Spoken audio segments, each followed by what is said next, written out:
ఎందుకని ఎన్ని జాబ్స్ కి అప్లై చేస్తున్నా కూడా మీకు ఒక్క కంపెనీ నుంచి కూడా రిప్లై వస్తలేదు?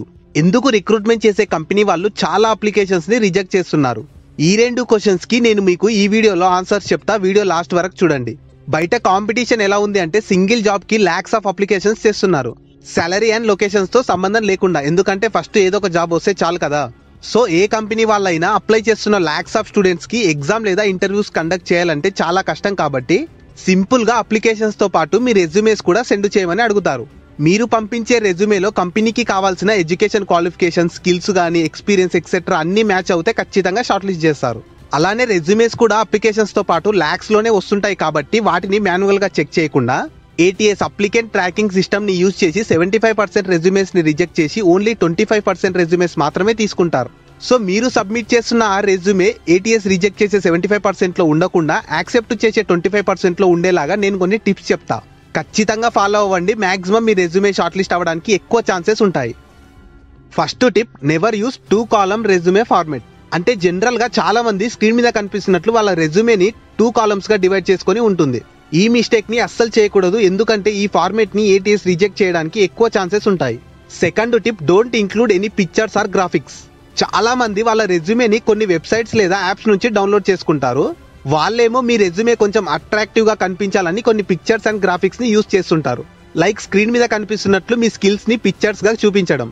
కానీ వాటిని అస్సలు యూజ్ చేయకూడదు, ఎందుకంటే ఇలాంటివి ఏటీఎస్ ఈజీగా రిజెక్ట్ చేస్తుంది. Third tip, avoid using charts or bars.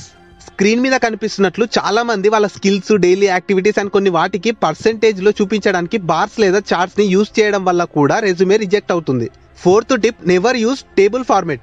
రెజ్యూమేలో ప్రతిదానికి ఒక బాక్స్ కొట్టి పెడతారు రెజ్యూమే నీట్ గా కనిపించాలని. బట్ దానివల్ల నీట్ గా ఏమో కానీ ఏటీఎస్ మాత్రం డెఫినెట్లీ రిజెక్ట్ చేస్తుంది.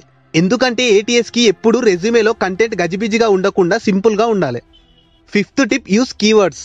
ఈ ఏటీఎస్ మీ రెజ్యూమేని స్కాన్ చేసేటప్పుడు మెయిన్ గా కంపెనీ వాళ్ళు వాళ్ళ జాబ్ డిస్క్రిప్షన్ లో మెన్షన్ చేసిన కీవర్డ్స్ మీ రెజ్యూమేలో ఉన్నాయా లేదా అని చూస్తుంది. అసలు ఈ కీవర్డ్స్ అంటే ఏంటంటే కంపెనీ వాళ్ళు రిక్వైర్డ్ స్కిల్స్, రెస్పాన్సిబిలిటీస్ ఎక్సెట్రా ఇలా కొన్ని మెన్షన్ చేస్తారు. అవి ఖచ్చితంగా మీ రెజ్యూమేలో ఉండాలి.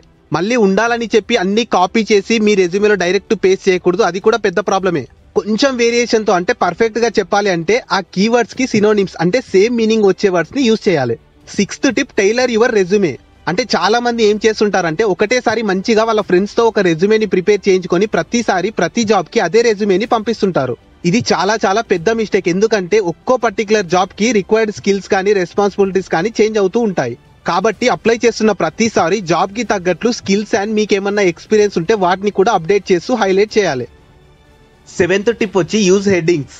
మీరు రెజ్యూమేలో మెన్షన్ చేస్తారు కదా education qualification, skills, experience etcetera, ఇలా ప్రతి దానికి ఒక క్లియర్ అండ్ బోల్డ్ హెడ్డింగ్స్ పెట్టాలి. ఇలా యూజ్ చేయడం వల్ల ఏటీఎస్ కి నీ ఇన్ఫర్మేషన్ ని కేటగరైజ్ చేయడం చాలా సింపుల్ అవుతుంది.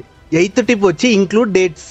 ఖచ్చితంగా ప్రతిదానికి డేట్స్ మెన్షన్ చేయాలి. లైక్ మీ 10th క్లాస్ ఏ ఇయర్ లో కంప్లీట్ అయింది, and inter, diploma, ITI, graduation or any other studies A year లో స్టార్ట్ అయింది అండ్ ఏ ఇయర్ లో ఎండ్ అయింది ఖచ్చితంగా మెన్షన్ చేస్తూ, మీకు ఇంకా ఏమన్నా ఎక్స్పీరియన్స్ ఉంటే వాటి స్టార్ట్ అండ్ ఎండ్ డేట్స్ కూడా ఖచ్చితంగా మెన్షన్ చేయాలి.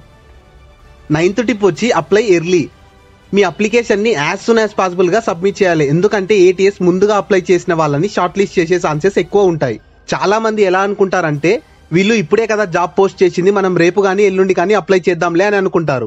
అస్సలు అలా నెగ్లెక్ట్ చేయకండి. ఆ నెగ్లిజెన్సీయే మీ రెజ్యూమే షార్ట్ లిస్ట్ కాకపోవడానికి కారణమవుతుంది. 10th tip, name format. చాలా మంది రెజ్యూమేలో మీ నేమ్ రాసేటప్పుడు ఫస్ట్ సర్నేమ్ రాసి తర్వాత మన నేమ్ రాస్తాం. లైక్ ఎగ్జాంపుల్ స్క్రీన్ మీద కనిపిస్తున్నట్లు నరేంద్ర మోడీ అని రాయాలి, మోడీ నరేంద్ర అని రాయకూడదు. ఎందుకంటే మోడీ అనేది సర్నేమ్ సెకండ్ రాయాలి, నరేంద్ర అనేది నేమ్ దాన్ని ఫస్ట్ రాయాలి. ఇప్పుడు మీ మైండ్ లో రన్ అవుతున్న పెద్ద క్వశ్చన్, మళ్ళీ మా సర్టిఫికేట్స్ లో మొత్తం ఫస్ట్ సర్నేమ్ తర్వాత మా నేమ్ ఉంటుంది కదా బ్రో అని. బట్ ఏం కాదు, రెజ్యూమేకి సర్టిఫికేట్స్ కి సంబంధం లేదు. రెజ్యూమే అనేది జస్ట్ మీరు ఒక జాబ్ కి సెలెక్ట్ అయ్యే వరకే యూజ్ అవుతుంది.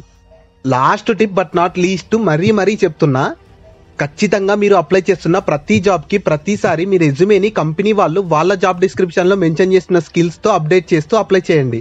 మరి ఇవన్నీ చెప్పినాక మీకు ఒక శాంపుల్ రెజ్యూమే చూపించకపోతే బాగుండదు కదా. సో స్క్రీన్ మీద కనిపిస్తున్నట్లు ఒక శాంపుల్ రెజ్యూమేని రెడీ చేసుకోండి.